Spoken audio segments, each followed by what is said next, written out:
Are you into the gram? I want to talk about all the things to do with the gram, things you might know, things you might not know, so check it out.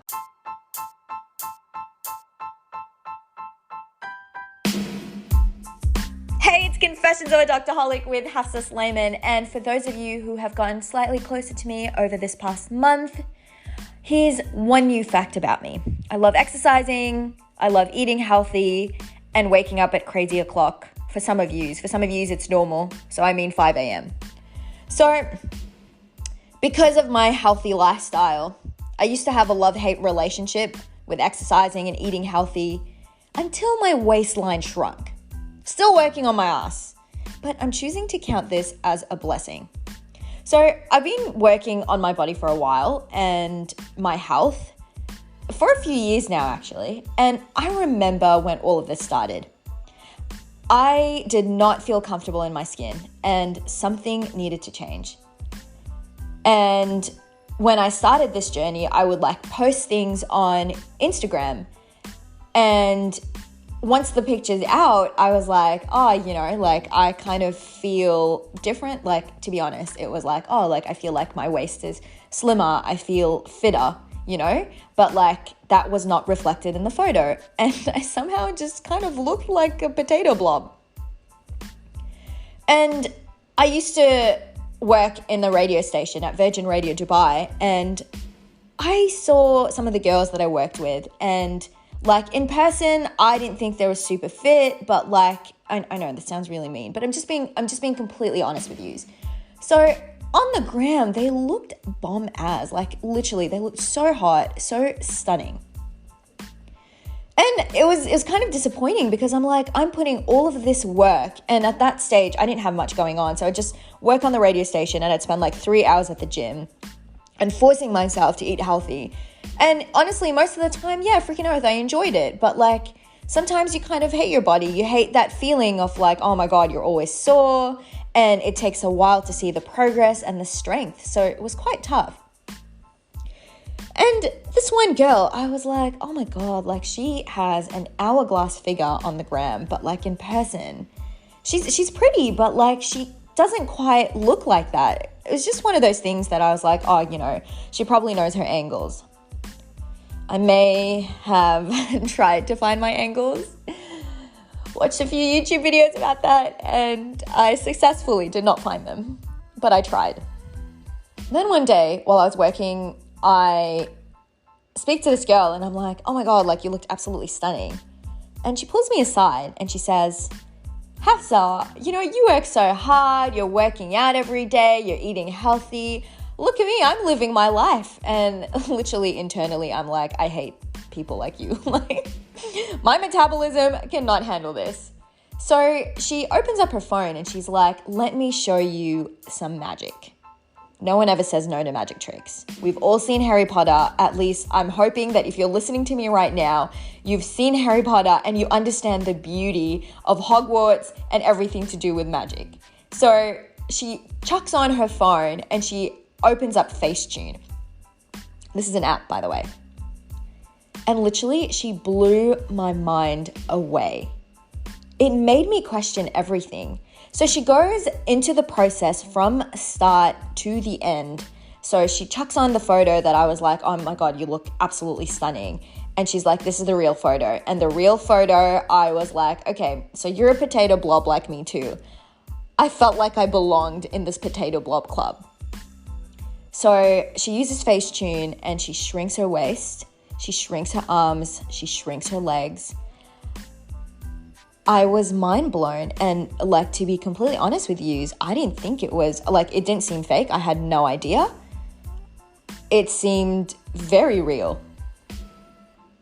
And I'm just saying this to all of you, it's because there is this bloke in my year who is obsessed with how he looks on the gram. He recently got the gram, so he got it a couple of months ago, and he hasn't been posting regularly. And for those of you who are familiar with the Instagram algorithm, basically the more you post, as in if you post daily, if you post regularly, Instagram is more likely to push your content up. I mean, good quality content also works, But if you post regularly, Instagram knows that you are an active person. If you comment on other people's profiles, Instagram knows you're an active person, you're not a bot. And there's a limit to the number of comments that you make in an hour. And I know this because I was commenting on some photos of some friends and I was like, good, sweet, fire emojis, because, you know, you gotta support your friends who are on the gram. And Instagram sent me a message going like, okay, we're gonna block your account for an hour. And I was like, what? And apparently that's because they thought I was a bot. So I sent them a message and all of this was cleared up. But yeah, basically, for those of you who don't know the algorithm, for those of you who have just started with your time on the gram, like this bloke, it can be a little bit daunting. And it can be a little bit daunting going like, oh, is this picture looking nice? Is this aesthetically beautiful? And to be honest, like personally, I mean, I'm not the most popular person on Instagram, but personally, I've started taking the approach of stuff it, you know? This is me. I am not striving for perfection. I'm just trying to tell you about my life. I'm trying to push for my podcast, and I'm trying to make this a feel-good kind of place where we can talk about issues that are important for a heap of us. And he keeps looking at the gram thinking he's not good enough. And just a little bit of background, this bloke, he looks a bit like Edward Cullen, minus the shining in the light, but he is quite pale. And his friends are hilarious. They were like, you know, you could literally bronze yourself on Facetune, add some abs, you know, like just be yourself. And that's what I want to get across to you, you know. I'm not saying that everyone on the gram is fake, but sometimes some of these accounts, unfortunately, they are striving for perfection. And sometimes, like in my case, for instance, sometimes, yeah, some of the accounts do actually make me feel like crap. And I'm sure they don't mean that, but some accounts make me feel like I'm inadequate. And in those cases, you just unfollow them. I haven't had one in a while, but when I first started, I remember I was like, oh, like this is never good enough. No one's going to follow me because it's just not perfect enough. But you sort of get there eventually. Last year, I somehow went viral on TikTok for a stripping video. That sounds so sus. I mean, I was just trying to show people how it's a struggle to get out of your scrubs. Because for some reason, you know, the whole Superman thing, never really appreciated him stripping into his Superman outfit. It is hard. And that got 11.5 million views. And then some people decided to follow me on Instagram. And I'm pretty sure those views weren't really for like the fun factor. I think some of them were a little bit inappropriate as well. And ever since then, I feel like I've been opened up to a world of opportunities. Like you can literally connect with so many beautiful people online from anywhere in the world.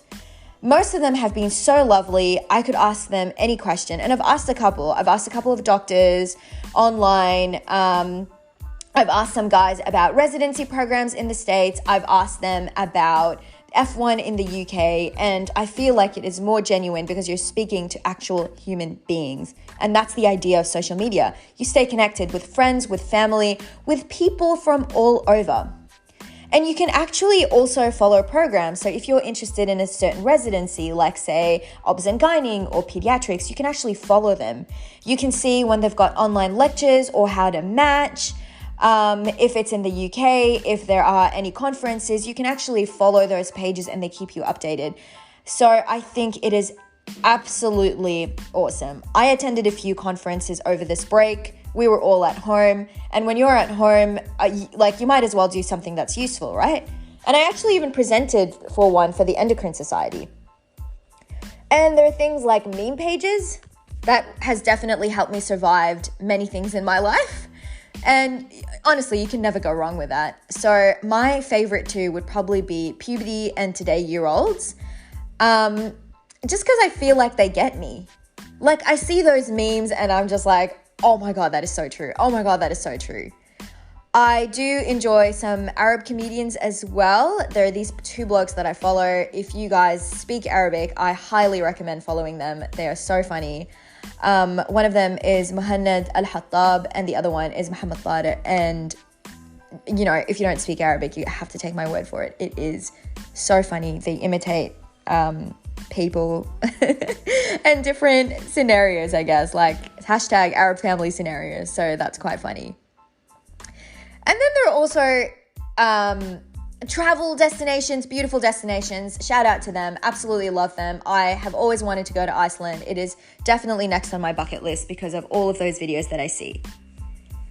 And then there are the weird ones. So I'm pretty sure this happens to celebrities, and this happens to all of yous out there. Some people that slide into my DMs, it's just like, no. Like, mate, what were you thinking? Like, that should not be used as a pickup line on anything and anyone. And it's not Tinder either. I don't know. I'm flattered that people message me. However, sometimes it's a little strange. I mean, it's cool if you can have a normal conversation, but one time this bloke was like, you haven't texted me back in a day. Like, bro, chill out. We just spoke for like 2 days on and off. Like, and it was just, what do you do? Are you a medical student too? Like, chill. Another one asked me if I had beauty cream for breakfast. I mean, yay, great. Thank you for telling me I'm beautiful. That's heaps good. I may have sent him an image of cream and edited it to say brown and lovely. And then I don't remember what he said, but I was like, yep, block. Someone asked for pictures of my feet, and one bloke wanted to marry me. I don't even know how I feel about that. Oh, and oh my God, this one bloke. Honestly, super flattered, but I'm scary. He was literally like, hey, whatever, how are you? I'm so-and-so from so-and-so place. Okay, cool. Very cool content, whatever. Yeah, so started off normally. Awesome. I was chucking stuff on the gram, and I was chucking a picture of Iceland and how I wanted to go there. And then this bloke messages me, and he's like, oh, you know, you should definitely come and visit my hometown. My parents would love to have you over. You can stay over at my place. And I was like, whoa, whoa, whoa, whoa, whoa, whoa. And he just drove me up a wall. I mean, I feel like if you give curt responses to someone, as in like short responses. So if this sounds so bad, I'm going to make myself sound like an awful person, but it's just a little bit weird sometimes, you know, like I'm all for helping people. I want yous to text me, to tell me about like things you need help with. I am all for that. But when people go like, you're beautiful, let's go out, or like, I want to keep talking to you and stuff, it's just a little bit like, how about no, I don't have time for this. And I'm being polite. Like when I reply back, I'm like, oh, like I'm a little bit busy at the moment, but thank you so much. But it's just, I don't know, like some people just don't take no for an answer, I guess. So this bloke, he was asking me like, what do you want to do next in life? I actually don't know. So I was like, oh, I don't know. But I didn't ask him, what about you? And I feel like if you don't ask someone, what about you? It's kind of like, I'm not interested in your response, you know, like get the hint. So yeah, so this bloke invited me over to his place, and then I just had enough, and I was like, look, you know, I really appreciate that. However, it's probably like, I didn't say inappropriate. No, I was like, oh, like, don't you think it's a little bit weird? Like we're strangers. And then he's like, no, we're not strangers. I know you're a medical student. I know you're from New Zealand. It's like literally he was reading out my Instagram bio. That was scary. That was so scary. Yeah, and then he unfollowed me and refollowed me and unfollowed me and refollowed me for the next month. And I know this because I don't have that many followers. So you notice these things, and I had enough, so I just blocked him in the end. He just scared the life out of me. And then they start stalking my friends too. Like it's just, the whole thing's weird. In other news, so many of yous on the gram keep asking me, what do I want to do with the gram? And I want that 10K. Because I realize that you don't get that swipe up feature unless you reach 10K. And I need the swipe up feature. I read an article the other day about how someone used a kebab to stop bleeding from a traumatic neck injury. Come on, you have to admit, you'd want to know about that. Isn't that super cool? Like if I had that as a swipe up feature, like you would read that. It's like super convenient. And I can't share with you any of these cool / weird articles that I'm reading because I don't have a swipe up feature. Yeah. So follow me on the gram, please. It's Hafsa Slayman. HAFSASLAIMAN. trying not to plug myself too much. Please and thanks.